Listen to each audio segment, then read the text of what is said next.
Judul sharing saya saat ini, bila Yesus ada di saat kesesakan, mujizat pasti terjadi. Ingat pesta di Kana, perjamuan kawin di Kana. Yohanes 2 ayat 1 sampai 11. Mari kita baca. Mari saya yang akan baca. Pada hari ketiga ada perkawinan di Kana yang di Galilea dan ibu Yesus ada di situ. Yesus dan murid-muridnya diundang juga perkawinan itu. Ketika mereka kekurangan anggur, ibu Yesus berkata kepadanya, mereka kehabisan anggur. Kata Yesus kepadanya, mau apakah engkau daripadaku, Ibu? Saatku belum tiba. Tetapi ibu Yesus berkata kepada pelayan-pelayan, apa yang dikatakan padamu, buatlah itu. Di situ ada 6 tempayan disediakan untuk pembasuhan menurut adat orang Yahudi. Masing-masing isinya 2-3 buyung. Yesus berkata kepada pelayan-pelayan, isilah tempayan-tempayan ini penuh dengan air. Dan mereka pun mengisinya sampai penuh. Lalu kata Yesus kepada mereka, sekarang cedoklah dan bawalah kepada pemimpin pesta. Lalu mereka pun membawanya. Setelah pemimpin pesta itu mengecap air yang telah menjadi anggur itu, dan ia tidak tahu dari mana datangnya, tetapi pelayan-pelayan yang mencedok air itu mengetahuinya. Ia memanggil mempelai laki-laki dan berkata kepadanya, setiap orang menghidangkan anggur yang baik dahulu, dan sesudah orang puas minum, barulah yang kurang baik. Akan tetapi engkau menyimpan anggur yang baik sampai sekarang.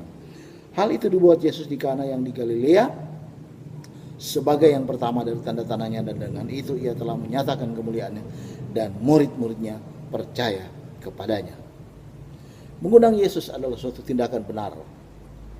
Kisah ini termasuk salah satu kisah di saat Yesus hadir di pesta.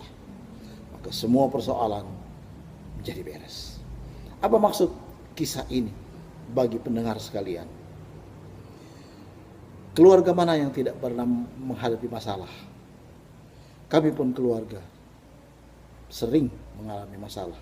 Sampai pada satu titik kami tidak bisa lagi membayar hutang-hutang.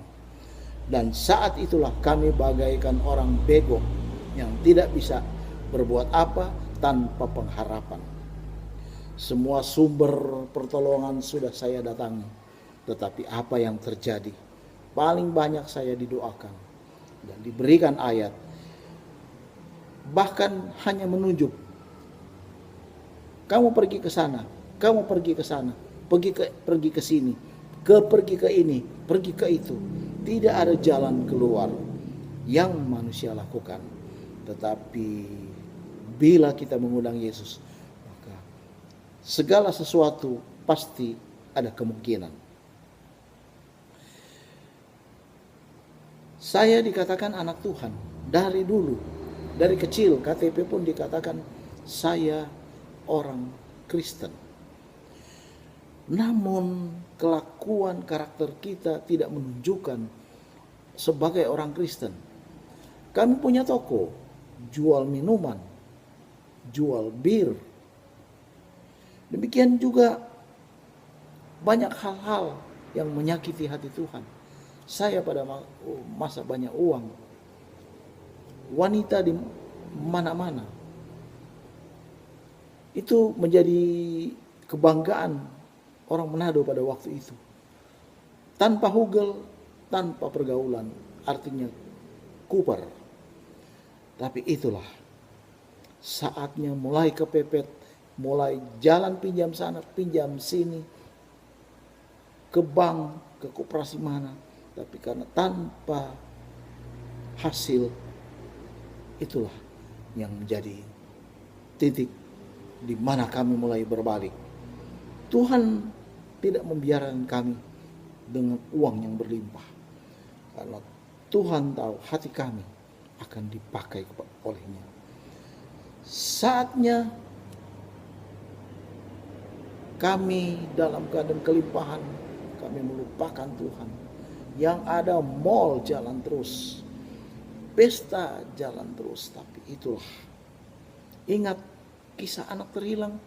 Pada waktu mulai menipis, mulai kere, untung dia berbalik. Begitu juga kami segera berbalik. Kami mulai mengetuk hati Tuhan. Matius 7 ayat 8, karena setiap orang yang meminta, kami juga meminta. Menerima, dan setiap orang yang mencari, kami juga mencari, mendapat. Dan setiap orang yang mengetok, kami juga mengetok, baginya pintu dibukakan. Manusia cenderung pada waktu uang banyak nih ke sana kemari, di sana sini, di sana. Kita bingung pada waktu suami kita dibawa wanita yang lain. Kita mulai bingung istri kita dijemput oleh kendaraan yang mewah. Keuangan mulai menipis, menerima karunia kanker stadium 3, seterusnya. Dan keluarga mulai meninggalkan kita.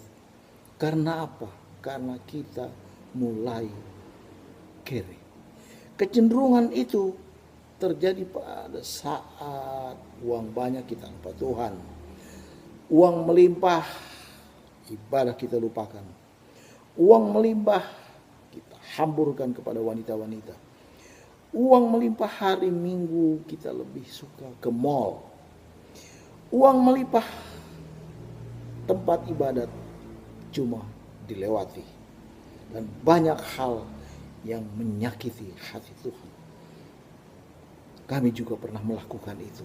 Tetapi pada saat kami berbalik 180 derajat, saya mengundang Yesus, kami keluarga mengundang Yesus dan merubah kehidupan kita.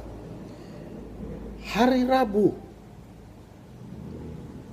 masih jauh hari Minggu, kita ingin sekali segera ketemu dengan Tuhan. Di rumah stop perbantahan. Uang ada, tidak jadi persoalan lagi. Kehidupan untuk mati pun tidak ada rasa takut lagi. Soal makan minum, kami alami itu menjadi urusan Tuhan.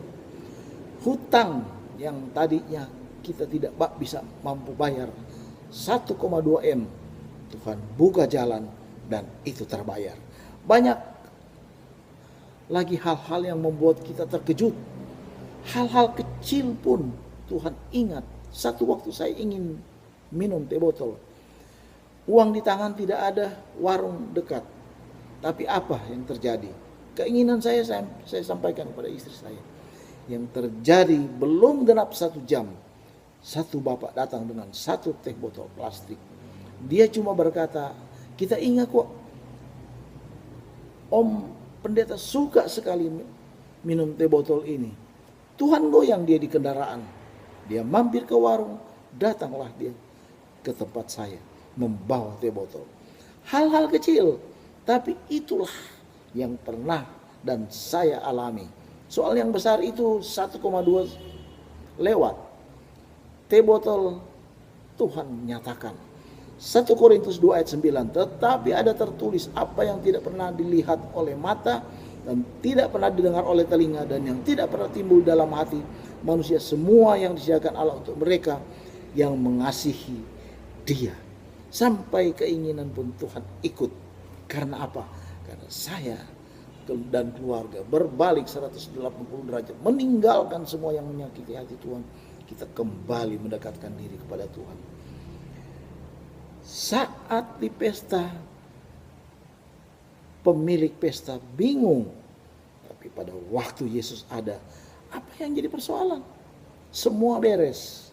Demikian juga saudara yang mendengar firman Tuhan saat ini. Kekurangan uang, dekatkan diri pada Tuhan. Kembali ke jalan Tuhan.